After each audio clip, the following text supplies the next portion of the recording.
Humoyun To'xtamurodov, Muhiddin Mamajonovga o'xshayotgan jangchilarimiz jang qilishi kutilayotgan GFL turniri, ya'ni Amerikada tashkil qilingan asosan veteranlar jang qilishi mo'ljallanayotgan turnir bo'lmasligi ham mumkin deyishyapti do'stlar. 50 yil deyishyapti. Hozir shu haqida gaplashamiz. Sizlar bilan Atmosfera MMA yaqinda nomini o'zgartirmoqchiman. Bobur MMA 92 xuddi Instagramnikidek qo'ymoqchiman. Qo'llab qo'yinglar. Hoziroq shuni YouTube'da shunday knopkachasiga o'tib podpisatsiya bo'lmagan bo'lsanglar, podpisatsiya qilib qo'yinglar, laykni bosib qo'yinglar, kommentariyaga bironta tilak bildiringlar va men sizlarga hozir mana shu GFL turniri haqidagi o'zimning fikrlarimni va yiqqan informatsiyamni aytaman do'stlar. Xo'p, ketdi. Bu turnir nima uchun bo'lmasligi mumkin deyishyapti. Buni endi eng katta industriya boshlig'i MMA'dagi bu Dana White'dan so'rashganida Dana White'ga savol berishdi. GFL turniri bo'lyapti. Juda ham ko'p veteran jangchilar jang qilish kerak. Veteran degani bu ancha-muncha UFC'da yoki MMA'da boshqa ligalarda jang o'tkazgan jangchilarni veteran deydi. Eski jangchilarni. Bo'lishi mumkin. Sen nima deysan deganda u aytdi. Men tushunmayapman to'g'risi. GFL juda ham katta gonorar va'da qilyapti jangchilarga. Juda ham katta gonorarlar va bu gonorarlarni qanday qilib u to'lamoqchi? Men shunga hayronman degan bir javobni berdi. Va katta ehtimol bilan bular o'tkazsa ham bitta yoki ikkita turnir o'tkazadi. To'g'risi menga unchalik qizig'i ham yo'q. Chunki UFC dunyodagi birinchi raqamli organizatsiya va boshqa organizatsiyalar meni qiziqtirmaydi degan bir javobni bergandi. Mani chista muxlis sifatida masalan Dylan Dennis va Tony Ferguson jangi bo'lishi mumkin deyishyapti. Ikkalasini uje qo'yib qo'yishgan. Menga masalan umuman qiziq emas. Menga qiziq bo'lardi, Muhiddin Mamajonov bilan Tony Ferguson jang qilsa, menga mana bu jang qiziq bo'lgan bo'lardi. Lekin Tony Ferguson bilan Dylan Dennisning bo'yi menga qiziq emas. Yoki Humoyun To'xtamurodov hozirda qaysidir amerikalik jangchi bilan jang qilyapti.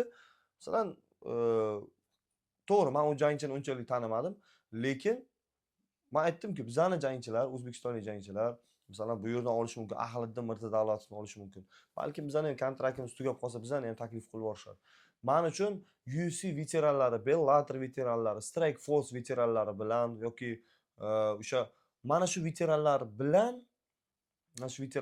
bizning o'zbek jangchilarimiz jang qilsa, menga qiziq bo'ladi. Ya'ni bizanikilarning kuchini sinab ko'rish va ko'proq ligani maqsadi bilaman hozir. U hamma ligada shu bo'ladi maqsad. Masalan, Odilxon boyagi ligasini musobaqasini o'tkazayotganda aytgan edim. Nima bo'ladi bu TikTokerlarni taklif qilyapsan, sen sportivniy liga ochmoqchisan.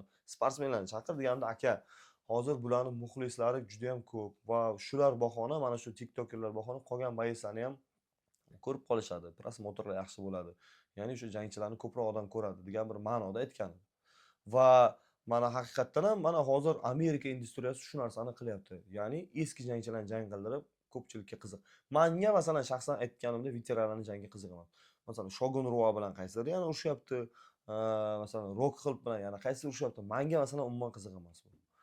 Men aytganimda bizning o'zbek jangchilar bilan jang qilishcha qiziqroq bo'lgan bo'lardi. Masalan, Azamat Lutfullayevni taklif qilishsa, men jon deb ko'raman. Rockhold bilan urushtirishsin. Azamat Lutfullayevni. Men o'zim Rockhold bilan sparring tushib ko'rganman. Azamatni chiqarishsin, Rockhold bilan. Menga qiziq mana shu. Juda ham qiziqib ko'raman. Yosh mana jangchilarimizni taklif qilsa zo'r bo'ladi. Lekin Rockholdlar urushmaydi yoshlar bilan. Chunki o'zi bilan men muloqotda bo'lganman. U maqsadi bo'ldi. Uni chiroyli pensiya masalan Tyron Woodley bilan yana qaysidir jangchini jang qildirishmoqchiman. Keyingi safar planshetim bilan bo'laman. Uzr, men hozir speskani yo'qotib qo'ydim. Va Abu Bakr Nurmagomedov, Habibning qarindoshi. Uni ham yaqinda videosini ko'rib qoldim. Boya atmen bo'ldi. Turnirni qoldirib yuborishyapti. Nimaga? Sponsor chiqmayapti turnirga. Chunki aytganimdek, menday fikrlaydigan sponsorlar ko'p. Ya'ni menga deydi qiziq emas deydi bu turnir deydi. Menga qiziq emas deydi. Yo'qot deydi. Masalan-da ikkita veteranni urushgan menga qiziq emas. Yoshlar bilan urushtirishsin qiziqroq bo'ladi degan bir fikrdaman men. Va albatta yurtdoshlarimizga omad tilayman. Sizlardan fikr kutaman. Kommentariyada yozinglar. Nima deb o'ylaysizlar? Masalan, bizni yosh mana bu endi chiqayotgan yoshlarimizni mabodo yaxshi zvezda bo'layotganlarni taklif qilishsa, nima deb o'ylaysizlar? UFC'ning veteranlari bilan masalan Tony Fergusonning 7-0 rekord 0-7 to'g'riroq 7 mag'lubiyat bo'lgan. Lekin hali ham Tony Ferguson kimdan yutqizdi? UFC'ni faqat top-way jangchilardan yutqizib, keyin pensiyaga chiqarib yuborishdi. UFC'ni top-way jangchilardan yutqizdi. Nima deb o'ylaysizlar? Masalan, Tony Ferguson bilan Muhiddin Mamajonov urushganida, Muhiddin Mamajonov qanchalik darajada kuchli Fergyusondan.